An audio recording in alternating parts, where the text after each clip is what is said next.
Hi grade 12s, and we are continuing with paper 1, paper Slayer. We are now looking at questions 7, 8 and 9, your calculus sections. Let's get started. Right, if we see question 7, our first question says determine f of x, determine the derivative rather of x from the first principles if f of x is equal to negative 4x squared. So very first thing is they tell us first principles. When we see this, then we know we need to use the definition of the derivative. I'm going to just write down the definition of the derivative over here, which is our formula, and we do find this at the back of our question paper, which is our information sheet. And it is the derivative of f is equal to limit as h tends to 0, and we have a fraction with f of x plus h minus f of x all over h. And what I'm going to do now with you is I'm going to show you a method that's going to help you get to that answer quicker. So let's do it. The very first thing we are going to do is we are going to write down f of x. So we know f of x is equal to negative 4x squared, which we get from our paper over here.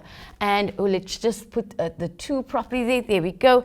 And now we are going to write down f of x plus h. Here is the important part. So what I'm going to do is wherever I see x, right, in my f of x, I'm going to replace it with x plus h. So I've got negative 4, and I'm replacing x with x plus h. And x was being squared, so now x plus h is being squared.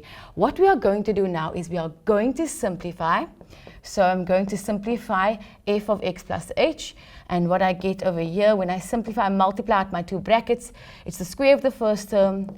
We multiply the first term times the second term, first term times the second term, double it, which gives us 2xh, and then we square our second term plus h squared. So that is how we multiply a binomial squared. Remember, it is x plus h times x plus h. We need to remember that that is what we are doing over here. That is how we got to that answer. Okay, now what we're going to do is we're going to multiply the negative 4 into the bracket. So I'm going to multiply negative 4 into each term inside the bracket over there. So what I get is negative 4x squared minus 8xh plus, negative h squared, right? Negative 4h squared over there. Right, once I've simplified that, this is actually my first mark. Your first mark is for f of x plus h simplified. So negative 4x squared minus 8xh minus 4h squared. Now what we're going to do, before we sub into the formula, I'm first going to write out what f of x plus h minus f of x is. So we're first going to do that, and then we're going to sub it into the formula. This is going to help us. So f of x plus h minus f of x is, and we're just rewriting there. And what we must remember when we are minusing, when we minus f of x, so this part over here minus f of x, we're going to put f of x in a bracket. Luckily, it is just 1 term, but if it is 2 terms, please put f of x in a bracket. We're going to multiply that negative in, so it's going to be negative 4x squared minus 8xh minus 4h squared, and then we're going to have plus 4x squared. What we notice here is we have like terms, right? And those like terms are going to cancel. So we are left with, they're going to cancel, and we are left with negative xh minus 4h. So that's the value of f of x plus h minus f of x, which is what we put in our numerator over here, right? Over here, we are going to put that in our numerator. So we are rewriting that formula now, and we are now going to substitute into our formula. Right, so what we have now is our formula quickly, and don't forget, once we start substituting into our formula, when we write the next line, we mustn't forget to include limit of of as h tends to 0. Why? Because it is part of our answer. So we're going to include limit as h tends to 0 because it is part of our answer. We're going to have negative 8xh minus 4h all over h over there. I seem to have forgotten. If I look back quickly, I have forgotten my square over here. Let's just see over here in this line. I'll just highlight it here. Over here, this line over here, I have forgotten a square.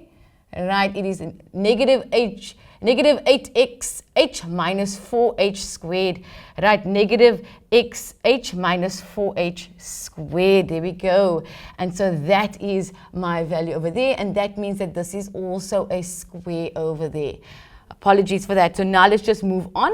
And remember, as I go to the next line, I mustn't forget lim as h tends to 0. Lim as h tends to 0. Right, okay. What are we going to do next? If we are limiting as h tends to 0, then we are trying to get rid of that denominator over there, right? So we are going to factor out an h. So we've got h over there, negative 8x, because we're factoring out an h, minus 4h, and that is all over h over there. Right, at that point now, we are now going to get, I just want to show you where your marks are. So you're getting a mark for simplifying this, right? And then you're also getting a mark for factoring. So far we have 3 out of 5 marks. Let us continue. So we need to cancel these h's over there. And what we are left with now is negative 8x minus 4h, right? And I forgot my limit as h tends to 0 because I have not replaced h with 0 yet, or removed, and so I am still limiting as h tends to 0. What you are not going to do, however, is you're not going to show us h is 0. What we're going to do now is we are simply going to the next line where we replace h with 0, and what we will have is negative 8x as my answer. So we have a simplified and we have our final answer over there. All right, that is 5 marks, and now we are going to move on to question 7.2. So if they say first principles, don't forget to use your formula. You will not be using the rules. However, actually, let's just go back quickly. However, if you are asked to use first principles, I would say, maybe I should rather just do it on the question paper. Check your answer using the rules. So how do we check our answer using the rules? We know the rules is we take the exponent, we multiply it by what is in front. So 2 times negative 4 gives me negative 8, and the exponent goes down by 1, which is a 1 there. And we did get negative 8x. Always check your work. Right, next one. The next one says determine the derivative of f if f of x is equal to 2x cubed minus 3x. So let's just firstly write down what f of x is. F of x is equal to 2x cubed minus 3x. Right, and we're going to use our rules now. We just went over it, but we're just going to use our rules. So remember your rules. You take the exponent, you multiply it by what's in front, and then the exponent goes down by 1. So as soon as I start applying that, I need to show that I am now getting the derivative of f. So 3 times 2 gives me 6, and my exponent goes down by 1. So obviously that would then be 2. And we do the same for the 3. Remember, if there is no number exponent there, we have a 1. So it's 1 times negative 3, and that gives us negative 3. And if my exponent goes down by 1, then that means that I actually have x to the 0, which is in fact 1. And so we do not need to write that there 3 times 1. So that is your answer for 7.2. Your marks are simply for each term, so 6x squared and a negative 3 over there. Let us move on to 7.2.2. So this was 7.2.1. And now we are going to do 7.2.2. These are generally the questions where you are using the rules. So the question gives us dx, which is the derivative in terms of x, right? And the function that we are differentiating is inside our bracket over there. So what are we differentiating? Remember, when they put it in this form, we are going to leave it inside the bracket until we differentiate. So we've got a 7, we have got a cube root of x squared plus 2x to the negative 5. That's all in our bracket. Before I start differentiating, we want to make sure that if we have a surd, which we do over here, we are going to get it ready to use the power rule, which is we need to get it in exponential form. So I'm going to first change that. So I'm going to continue with the notation that I have on the side there, and I'm going to change this to exponential form. So remember, when we do this, we take our exponent that's on the inside and we divide it by the exponent that's on the outside. That is what we do when we change it into exponential form. So it'll be x to the power of 2 over 3, and that is ready now for us to use the power rule. And as soon as we start applying the power rule, we are simply going to say equals, because we are now differentiating the function inside the bracket. Remember, the same thing we do is we take the exponent and we multiply it by what is in front. So 2 over 3 times 7. 2 over 3 times 7, if we use our calculator, we can go straight to the answer, which is 14 over 3, and we can leave it as a fraction. 2 over 3 times 7, and remember our exponent goes down by 1. So 2 over 3, I'm just going to put it here, remember, it's going to be 2 over 3 minus 1. That is what's happening to that exponent there. If we are not sure, use the calculator. 2 over 3 minus 1 gives us negative 1 over 3, negative a third. Right, and then we have negative 5 in our exponent multiplied by our number in front, right, our coefficient. So negative 5 times positive 2 will give me negative 10. And then my exponent must go down by 1. So it's negative 5 minus 1, which is negative 6. Let's see where we are getting our marks. This is our final answer. We do not need to make our exponents positive unless otherwise asked to do so. We can leave our answers as is here. All right, we are getting a mark for changing our surd into exponential form. So that's 1 mark. And then we are getting a mark for each term, but this one over here must have a rational exponent. So this fraction over there, it must be a rational exponent.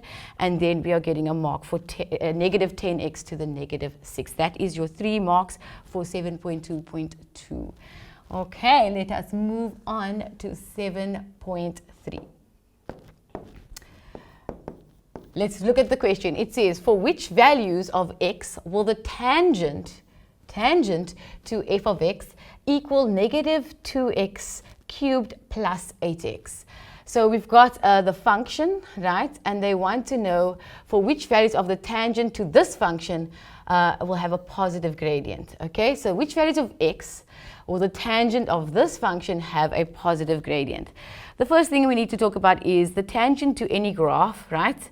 The gradient of the tangent, rather, to any graph is in fact the derivative. Remember, what is derivative? Derivative is telling us the gradient of any function at any particular point. So the derivative is in fact, I'm just going to write down the function, the gradient. Right, f of x equals negative 2x cubed plus 8x.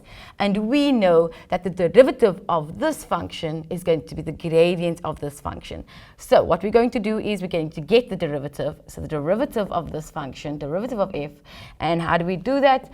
Power rule. So we're going to say 3 times negative 2 gives me 6x, and we go down by 1. And then we are going to take, we have a 1 here, and it's 1 times positive 8, and we go down by 1 in the exponent, so it's x to the 0. And so that is your derivative.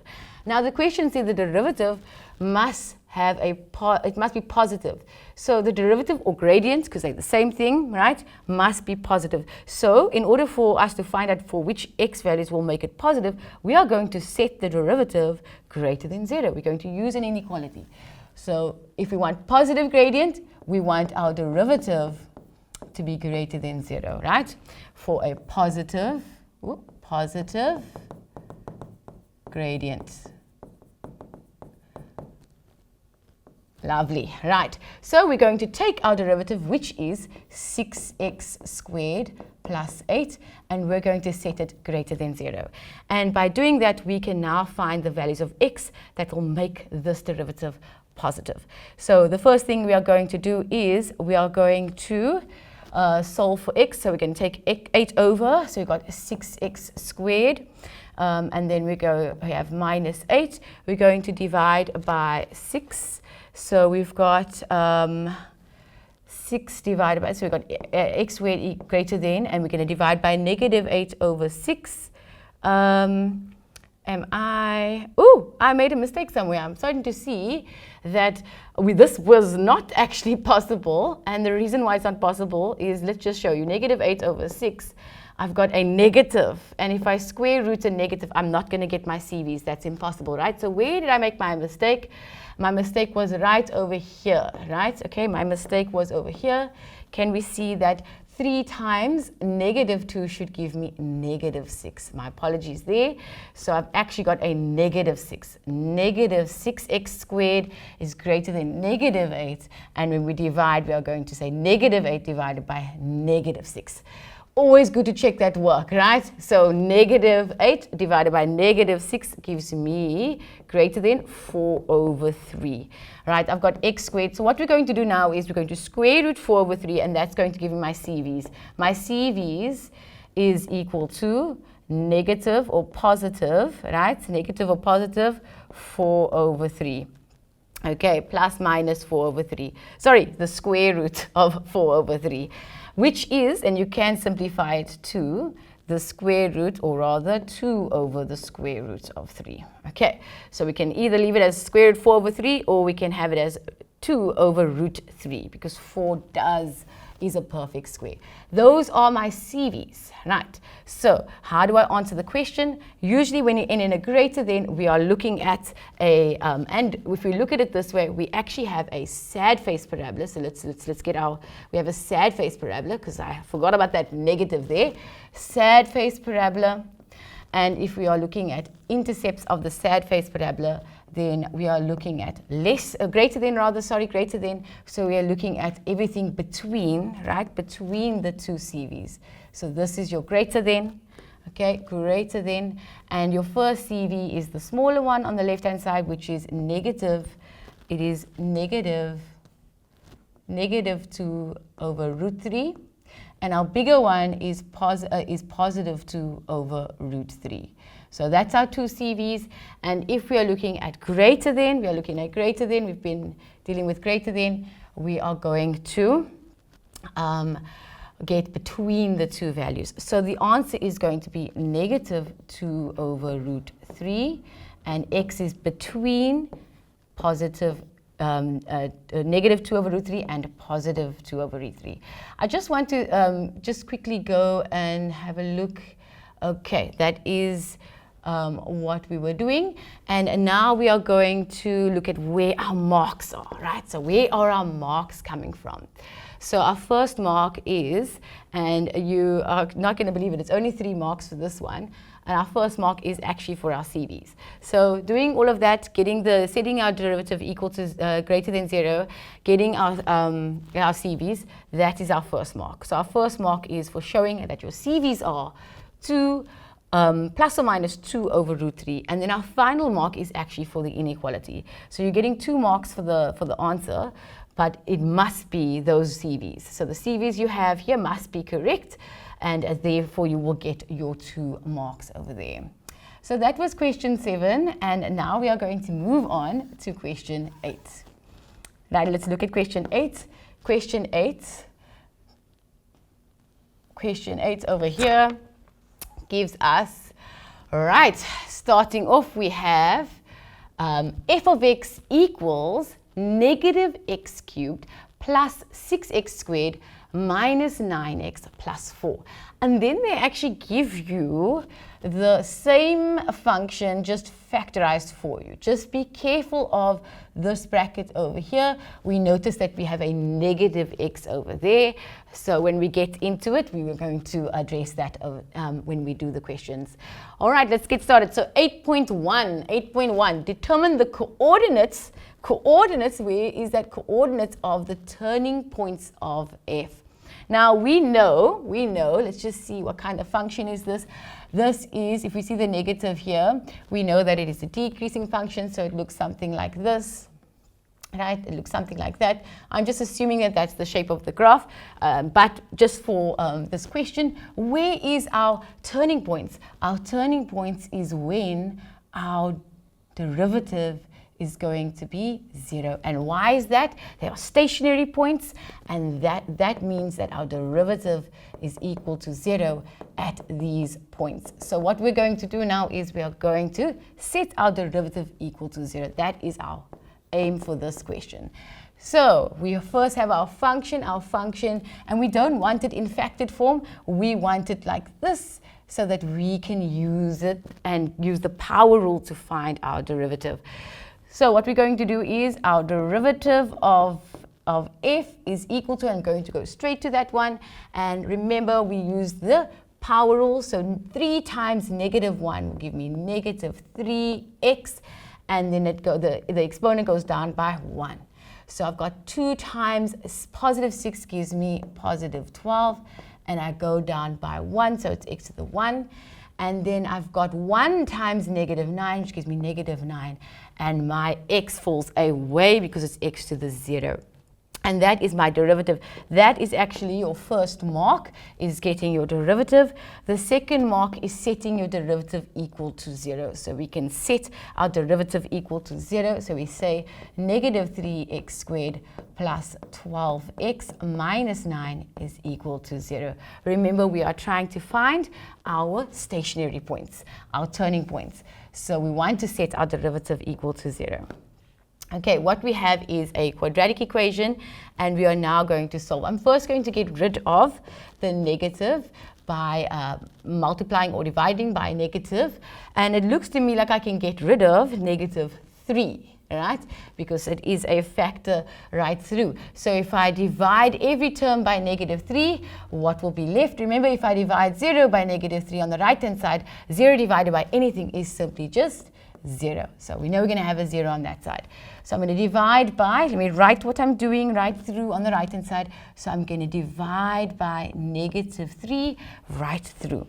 So the first term will be x squared, and if I take 12 and divide it by negative 3, I have negative 4x, and if I take negative 9 divided by negative 3, I have positive 3. And now we have a quadratic equation, quite a nice one. We have factors, we're looking at factors of 1 is our first term, and factors of 3 that can give me 4. 3 is prime, so it can only be 3 and 1. So that is a nice one to do for us right here. All right, so 3 and 1, we know it has to be 3 and a 1, and now we just check our signs. Because the middle term is negative, we're going to make the bigger number negative. All right, so we've got our factors, and we are going to now find our x values. And so our x values will be, we set each bracket equal to 0, so that means x is equal to 3, or x is equal to negative 1. And that gives us our, I actually made a mistake here, apologies once again. So the signs are actually both the same because we have a positive on the end over there, right? So our signs in our brackets must be the same. So we actually have x equals 3 or x equals 1 as our solution, all right? And our next mark over here is actually for both x values. So for both x values, right?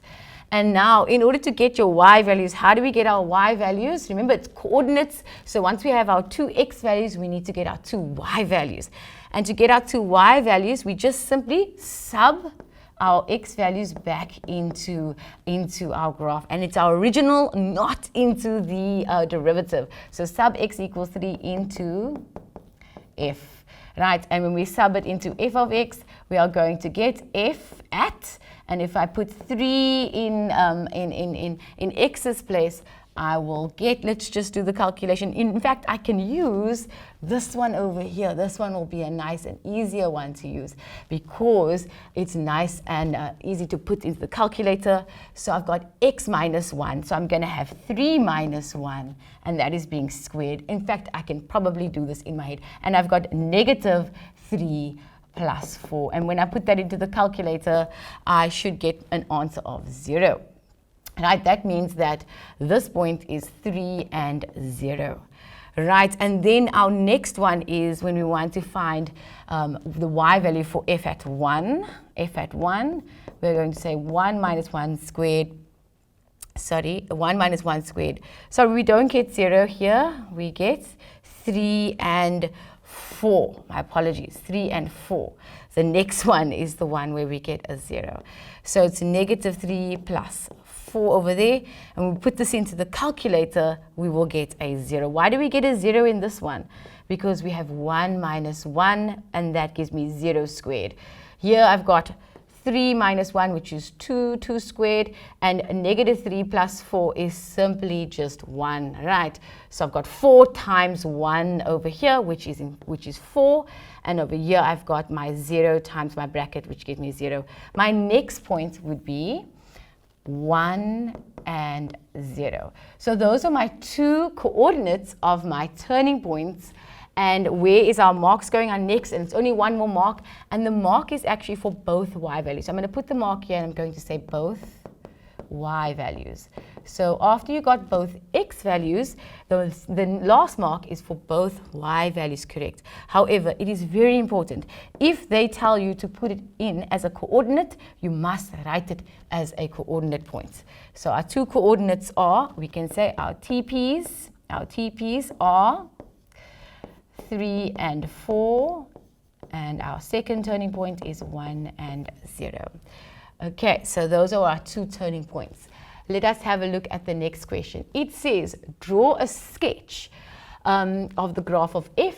Clearly label all the intercepts with the axes and any turning points. So we have our turning points, and now we need to sketch our graph. Okay, so I'm just going to draw a, let's see if I can get it to draw a nice line. So let's go, we've got our y-axis, and we've got our x-axis. All right, and we are now going to do 8.2.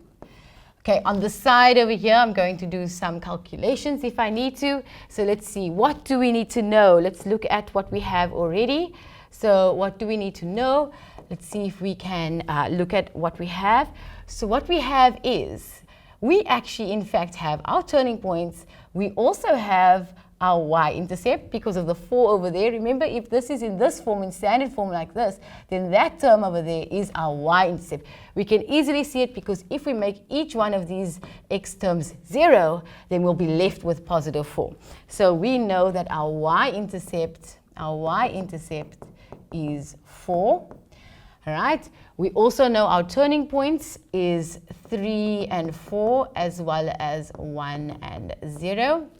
Our TPs, okay, and what else do we need? We may need our x-intercepts, but they've already placed it in factored form for us over here. So what did we need to be careful of? We needed to be careful of that negative over there. So what I'm going to do is I'm just going to rewrite it for you with the negative in front, because we know that the a value, right, the value in front, or rather the coefficient of x cubed, is negative 1. So I'm going to bring that negative 1. I'm going to factor out the negative 1 out of here. So let me rewrite it. I've got x minus 1 squared minus x plus 4. And I'm going to factor the negative 1 out of this bracket here. So when I take negative 1 out, I'm going to bring it to the front. And I've got x minus 1 squared, and the signs in this bracket will then change because I factored the negative 1 out of that bracket, and so I will have x minus 4. And when it is in this form, And when it is in this form, we can say this is root form, and we can actually see our roots. Our roots are -1. Apologies, let me just rewrite that. Okay, -1 is our roots over here, and -4. And we know that if we set it equal to 0, then the signs will change, right? So our x-intercepts are 1 and 4. We have two x-intercepts of 1 and 4. Well, let's not write it like that because we're going to get confused. Let's just say x-intercept is 1, and we have another one that is at 4. And how do we know that? Because if we take this and we set it equal to 0, our signs will change. All right, so we've got our two x-intercepts over there, 1 and 4, and we already knew one of them. How did we know one of them? Because we had this one over there, which was the y-coordinate was 0, and so therefore it is an x-intercept. Now, when we have something like this, when we have a bracket, let's just go back to the question over here, when we have a bracket over here that's being squared. When we know what happens when we have a cubic graph. What does that mean? That means that our x-intercept is also going to be a turning point as well, right?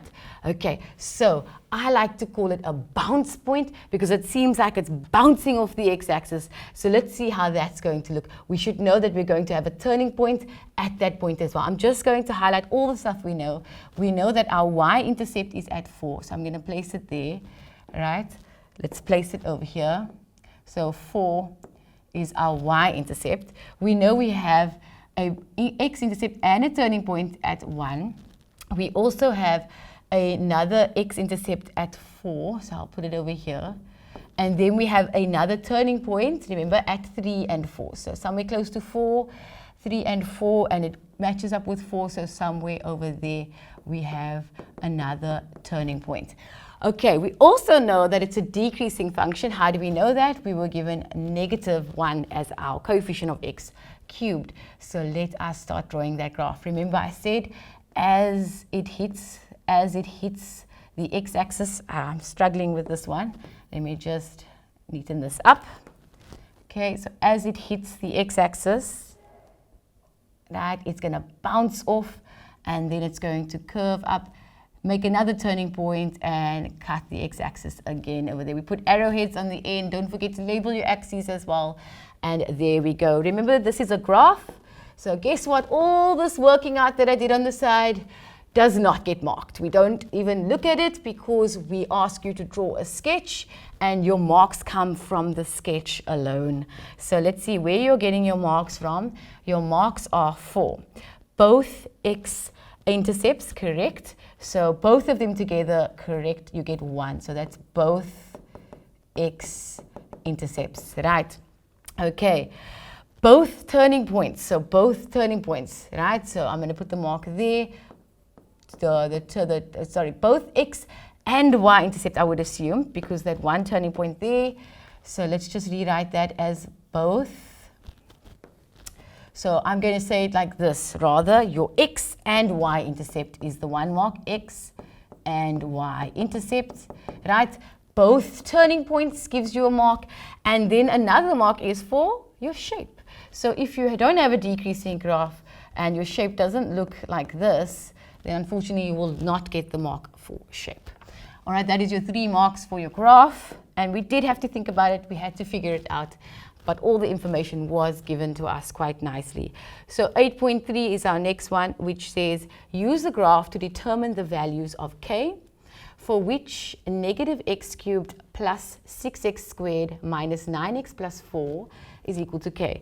Okay, where have we seen this before? Well, that is actually our function over here, right? Okay, so they're just simply asking us if we have a function equal to k, and when we say equal to k, we think of it as f of x equals k, right? F of x equals k.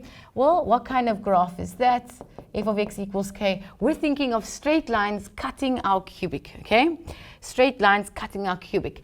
And the question is for which values of k will they have 3 real and unequal roots? Okay, let's go back to our graph. Okay, let's do this. Maybe I should just quickly redraw the graph for this question. So I've got 8.3 we are busy with, and we have our graph that looks, I'm just going to draw it a little bit messy, but I just want to get the point across. So I've got something going like that. We've got 1, we've got 4, 3, and 4, and this one is hitting, oh, this one is not looking quite right. Let's just redraw that. So we're going to go up to about 4 as well over there. Okay, so I've got my graph over here, and what we're looking for is, we're looking for, if we draw a straight line through this graph, right, straight line, because it's in line with your y-axis, right, so that's 4. If I draw a straight line, can it cut the graph 3 times? So let's look at that. If I draw a straight line through 4, through the value 4, so I'm going to try to get this right. So there's 4, right? Okay, that's one straight line, and that's a horizontal line, and it's cutting at the y-axis at 4. Can you see that I'm only getting 2 intersection points, right? Okay, but if I go lower than that, let's see. If I go lower than that, so I'm just going to use a different color so you can see it cuts it 3 times. If I go lower, right, it's going to cut it 3 times. All of these values is cutting 3 times until when? Well, until we hit the 2 x-intercepts, right? And the value for y along that is 0. So because f of x is equal to k, we are looking for y values, right? Okay, y values where we will have, if we cut the graph a straight line, where we will have 3 points. Can we see the 3 points? If I look at it, I've got, if I look at this one here, I've got 1, 2, 3. All right, so you can see it will cut it 3 times. 3, what is the words I used? It will have 3 real and unequal roots. So that means that not 4, not including 4, but just after 4, right, between 4 and 0. So not including 0, just above 0, and just till we reach 4, we will have, k can be any of those values, because that is where we will have 3 different roots. All right, so the answer is k must lie between 0 and 4. Okay, and remember, not including, so that is your answer there. Let's check, where are you getting your marks? You're getting your marks for, it is 2 marks for the answer, and we can see it as 2 marks for 0 and 4. So k must lie between the 0 and the 4. If, for example, you decided to put an equal sign there, you would lose the mark over here. So it must be not including, so k must lie between 0 and 4. And that is where you will get your 2 marks. 8.4, let's move on. The line g of x equals ax plus b is the tangent to f at the point of inflection of f. Okay, point of inflection, let's highlight that. That's important, right? And tangent, it's a tangent, and they say ax plus b, right? That's very similar to mx plus c. In fact, it is the same, they've just changed the letters. Determine the equation of g. So they want us to find g of x, and they tell us that it is a tangent to the graph of f at the point of inflection.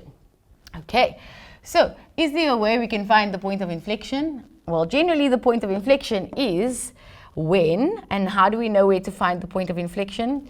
We know to find the point of inflection when your second derivative is equal to 0. Second derivative, right, is equal to 0, we will find our point of inflection. In fact, by stating equals to 0, you get 1 mark. So setting your second derivative equal to 0, you will get 1 mark. So what is our second derivative? Well, what was our derivative, right? Well, let's see. We have been given to the graph of f. We did our derivative earlier on, and our derivative earlier on was negative. Let's just write it down again. So the first derivative was a negative 3x squared plus 12x. We did this earlier on, minus 9. And so now we are going to just get the second derivative by doing the power rule once more. All right, so let's do it. We have over here 2, and we're going to multiply it by negative 3. That's going to give me negative 6x. and we go down by 1, so that's going to be a 1. And then remember there's a 1 here, so that gets multiplied by 12, and so that's going to be 1 times 12, which is positive 12, and the x will fall away. So that is our second derivative, and what we are doing is we are setting it equal to 0. So negative 6x plus 12 equals 0. Now we are going to solve for x. So negative 6x, and we're going to minus 12 on both sides, so we've got negative 12. And now we are going to divide by negative 6 to get x on its own. So let's divide by negative 6. So we will have x equals negative 12 divided by negative 6 gives me positive 2. Right, so that means that when x equals 2, we have a point of inflection. So in order to find an equation of a straight line, what do we need? We need to know the gradient, and we need to have a point, or we need to know the y-intercept that will give us the b value. So we know that our second derivative, our x value is equal to 2, so we need to find the y value so we can have a point. So we're going to find the y coordinates, right? So when I sub 2 in, I get 2 out. When I put it in my calculator, I get 2 out. And so when I have x equals 2, my y value will be 2.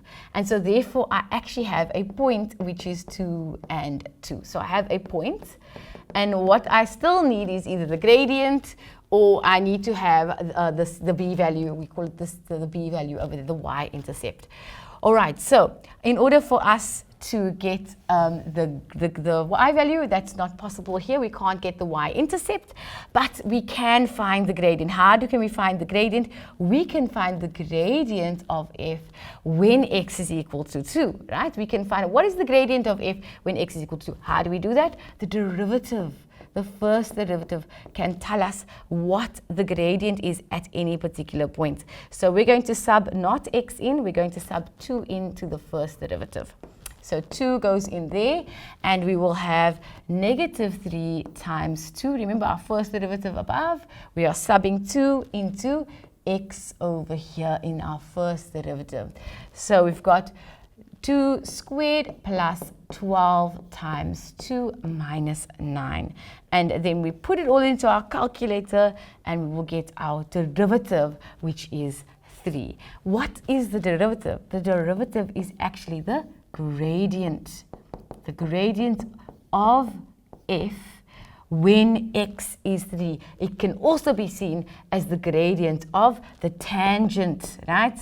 The tangent at x equals 2, because we subbed in 2. So the gradient is 3. So now that we have the gradient and we have a point, we can simply sub into the equation of a line to get our c value. So I'm going to use y equals let's use the one they have, y equals ax plus b, right? They used ax plus b, and I'm going to substitute in my point, which is 2 and 2 into y and x. So in x's place and y's place, I'm going to put 2 and 2. That's my coordinate point, right? And in a's place, which is our gradient, which we know already is 3. Our gradient is 3. So I'm going to sub 3 into our gradient, and we're going to work out what b is. So we've got 3 times 2, which is 6, right? And we are going to take a subtract 6 on both sides, which is going to give me negative 4 equals b. Now you could have at this stage here used y equals mx plus c. If you wanted to, it's okay, because you are going to rewrite the equation at this stage anyway. So now that I've got my b value, I'm going to rewrite the equation. Therefore, y equals, right? Y equals 3x. My gradient is 3, and my y-intercept is negative 4. You're going to say this is your equation of your tangent. So I'm going to rewrite it in the form of g of x, right? They wanted to know what g of x is. So g of x is equal to 3x minus 4. And that is the answer to that one. Let's see, where did we get our marks here? So the final answer definitely does get a mark. We got a mark also for our gradient over here. So getting our gradient, getting our x and our y. So you got a mark, basically 2 marks for the coordinate point. And then we do also get a mark for, we said already a mark for setting our second derivative equal to 0, and then getting our second derivative is also a mark. So that is 6 marks over there in total. Right, lovely stuff. Let us move on to question 8.5. So 8.5, it is still, I think, let's see, related. Calculate the value of theta, the acute angle formed between G and the x-axis in the first quadrant. So yes, it's related to the one we just did above. So the equation of the line we got was g of x equals 3x minus 4. So if we can imagine that graph, right, 3 of x minus 4, it's looking something, and I'm just going to draw something very quick, minus 4, and it's 3 of x, so it's going in a positive. And so that's what the graph is looking like, something like that. We don't really need to draw the graph, but we do need to understand that what they're asking for is the angle formed between the graph G, which is the one I've drawn here, G of x, and the x-axis in the first quadrant. So this is your first quadrant over here, first quadrant. And so that means they're actually just asking for the angle of inclination. That's what that is. And so what we are going to do now is we are going to get the angle of inclination of G and the horizontal x-axis. So how do we do that? We simply state that tan theta, and they use theta, so we are going to use theta. So this angle is theta over there. Tan theta will equal, well, what was the gradient of G of x? The gradient of G of x was 3. So we're going to say tan theta equals 3. Okay, and then we are going to say in our calculator shift tan, and then we are going to get the angle of inclination, which is 71.57 degrees. And we think about this question, it's actually coming into a calculus section. It seems more like an analytical geometry question. Remember that this does happen. It is called integration. They like to bring in different topics, very simply put into other topics as well. We are now going to move on to question 9. And so question 9 is the application question. All right, this question could either be a rates question, it could be a, let's just move it up. Right, there we go, let's get rid of that. So it's a rates, it could be rates, min-max is what we usually like to call it, and this is your optimization. Right, let's have a look at this question. It says, the diagram below represents a printed poster, right, a rectangle. ABCD is the part on which the text is printed. This shaded area, ABCD, is 432 centimeters squared. That's important. And then they tell us that AD is equal to X centimeters, and ABCD is 4 centimeters from the left and right edges of the page, and 3 centimeters from the top and bottom of the page. Now that we can clearly see over here. We've got your 3 and your 3, and we've got our 4 and our 4, which is quite nice. They've done the drawing for us. We can see it. The very first question says, show. And we know what that means. That means that it is the answer, and we've got to use our knowledge to get to that answer. Show that the total area of the page is given by, and they give you a x, or the area of, in terms of x, equals, and they give us a expression there, 3 terms. All right, so whenever we deal with a calculus question, we know, or optimization question, and we see the next question is asking about minimum or maximum, we know that we need to use the information that they've given us. And oftentimes we will have 2 variables in our calculation rather, and then we've got to get it to be a mono variable, right? We want to use one calculation in another. So what we notice is, so what I mean by that is, what we notice is they're asking us for total area, right? Which is simply length times breadth, right? Length times breadth, okay? Because it's area of the page, right? And that's area. But then they give us the shaded area over here of this page over here, this shaded part there, but they want the area of the total page. So we're going to use the area of the shaded to help us find the area of the total. Now let's see what we can do with that. First of all, I'm just going to redraw so we can work on this side over here. So what I've got is, I've got a page, okay? I've got a page. All right, and then we've got an inner block, inner rectangle, which is shaded. And we know, what do we know about this inner shaded? We know that it is 432 centimeters squared. That is the inner block. We also know that this is A, B, C, and D. All right, so what we're going to do is, because we know the area of that, we also know where's your X. It's not on your diagram, so they didn't actually draw this on the diagram, but we're going to put it on our diagram. They told us that AD, so from A to D, it is X. Right, so that means that this distance here, I'm just going to put it above AD, is X. And if we know anything about a rectangle, we know that BC is also X, right? Okay, so opposite sides of a rectangle will also be equal. Okay, so what we're going to do now is, because we need to find, let's show what we need to find. We have this length here, which is 3. We have this length, which is 3. And we also have this length, which is 4, and this length, which is 4 over there. Right, so because if I try to go length times breadth, let's just do it, length, right, this length times the breadth over here to just go straight to the answer. What we'll notice is there is something we don't know, and that is, let's have a look, we don't know what AB is or DC is. Okay, so I'm just going to highlight it. We don't know the length of this, right? And obviously they're opposite sides of a rectangle, so they'll be equal. We don't actually have that length, so we can work out this portion here is 3, this is 3, but we don't have the in-between, which is DC, right?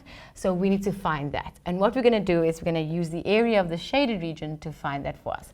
So this area is 432 square centimeters, so we're going to say area shaded, right, area of the shaded region equals 432. How do we get the area of the shaded? Well, it's also length times breadth, right? Length times breadth, okay, equals 432. And what length are we going to use? Well, the length we're going to use is the length x, right? The length x over there.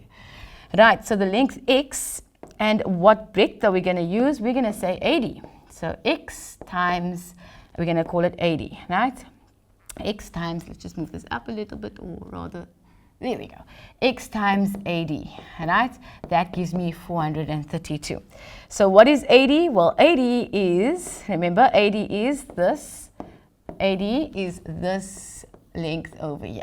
And we're going to use this equation to get the length of 80. So 80 is in fact equal to, and we're just going to divide by x on both sides. So we divide by x, divide by x. We've got 80 equals 432 over x. And so that is our length for 80. All right, now that we have 80, I think we can go ahead and we can find the area of the total page. Right, so area of total page, let's just move this up quickly. Area of total page, right, is equal to, or rather not a page, let's call it a poster, because it's not a page, it's a poster. It's a big poster. Right, so the area of the total poster would be equal to length times breadth as well, right? But how do we get the length and how do we get the breadth? Let's work it out, right? So we know that this is 4. I'm just going to go along here. We have 4 centimeters here, right? We know that this from here is x, and then we have 4 again over there. So for my length is going to equal to x plus 4 plus 4. Can I just go straight to x plus 8, right? 4 plus 4. So my length is going to be x plus 8, right? And then my breadth, right? How do we get our breadth, right? Our breadth is going to be, we have 3 over here. So this is 3. And we have 3 on the end there, which gives us 6. And then what was our middle piece? Our middle piece there was did I say AD? I meant to say AB. My apologies, right? Remember, we were working on this length over here, right? This length over here. So that is AB's length, right?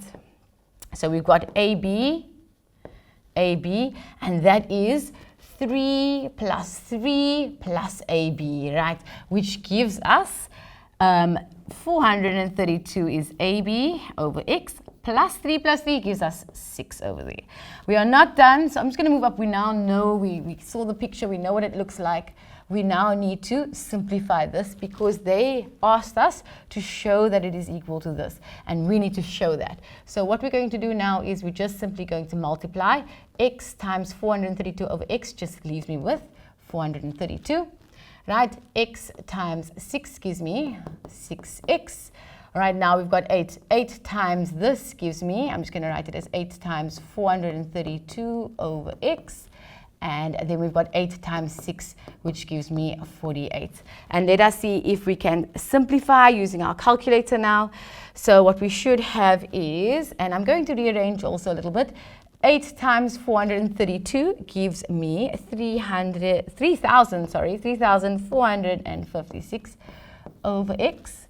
And then 48 plus 432 gives me, let's see what we get, 480. I'm going to put the 6x in the middle, and I've got 480 on the end. And what do we notice? That is exactly what we were supposed to show or prove. So we are done proving there. Where are we getting our marks? Let's have a look. So let's just quickly go back. So we have AB equals 432 is our first mark. So getting that is our first mark. And then our next 2 marks are for actually the 2 brackets. So for length and breadth over here. So 8 plus x plus 8, and the next bracket 432 over x plus 6 is the second mark. So that's your 3 marks there. Obviously, you had to simplify and still show that your answer did work out to what they gave you. All right, last question is 9.2 of calculus. So determine the value of x such that the total area of the page is a minimum. Now remember, let's say you struggled with this question, the very first one, 9.1, right? If they give you this question 9.2, you already have the area formula. You can still do the next question. So let us go ahead. So if I want to find if something is a minimum, what do? We get the derivative, and we set the derivative equal to 0. So you can write the derivative. They've given you the formula as a of x, so you can just say a dash of x, right? That means the derivative of x. So let's just rewrite. It was 3, 4, 5, 6. And what I'm going to do, what do you notice? This is what we have, right? We have this. If you want to use the power rule, what do we want it? We want our x to be in the numerator. So we're going to actually take that x to the top, and it will become x to the negative 1. We want it like that before we can use the power rule. So first do that. And now we are going to find the derivative. So we multiply our negative 1 by the coefficient, and we get negative 3,456. And remember, x goes down by 1, so that's x to the negative 2. Plus, and remember, 1 times 6 gives me 6, x falls away. And remember, the constant term, derivative of a constant is equal to 0. But also, if we're not sure why, if we imagine there's an x to the 0 there, when we multiply the 0 by the coefficient, we will end up with 0. Right, so that is why we are going to have 0 there. Okay, so now what do we do next? We are going to set our derivative equal to 0, because we want to solve for x. We want to know, right, which x value that will keep the total area a minimum. Okay, so what we have is we got an equation there, and what we see is x to the negative 2, and that's kind of difficult to work with, so I'm going to change it to, I'm going to change the x to the bottom. That's easier to see and to work with. I'm going to take the 6 over by subtracting 6 on both sides. I've got negative 6 equals negative 3,456 over x squared. And at this point now, I'm going to square, times both sides by x squared. So we multiply both the left-hand side and the right-hand side by x squared. And when I multiply by x squared, I'm going to have negative 6x squared on my left-hand side, and on my right-hand side, I will just have that big number over there. What I'm going to do now is I'm going to divide by negative 6 on both sides. So negative 6 divided by negative 6, and I'm just left with x squared. And on my right-hand side, I should have Negative 3,456 divided by negative 6 will give me 576. And what I'm going to do now is I'm going to square root both sides. And this one works out to a nice round number, plus or minus 24 centimeters is your answer. However, remember, x, what does x represent? X represents a dimension. Remember, it is the distance from A to D. So because it represents a dimension, x actually cannot be a negative. So therefore, x is equal to 24 centimeters. And it's because x must be greater than 0. Let's just quickly see where are we getting our marks here. There are only 3 marks, and our marks are for, first of all, it is for rewriting our function with our negative 1 there. So rewriting that, okay, getting it ready to use the power rule. And then the next one is for setting the derivative equal to 0, okay, your derivative and setting it equal to 0. And then the third mark is for the final answer where x is positive 24 centimeters. Okay, and that is all we are going to do for now. And so carry on with the Paper Slayer series. I hope that you enjoyed the session, and all the best for your finals grade 12. Keep at it. I'm sure you will do well. All the best.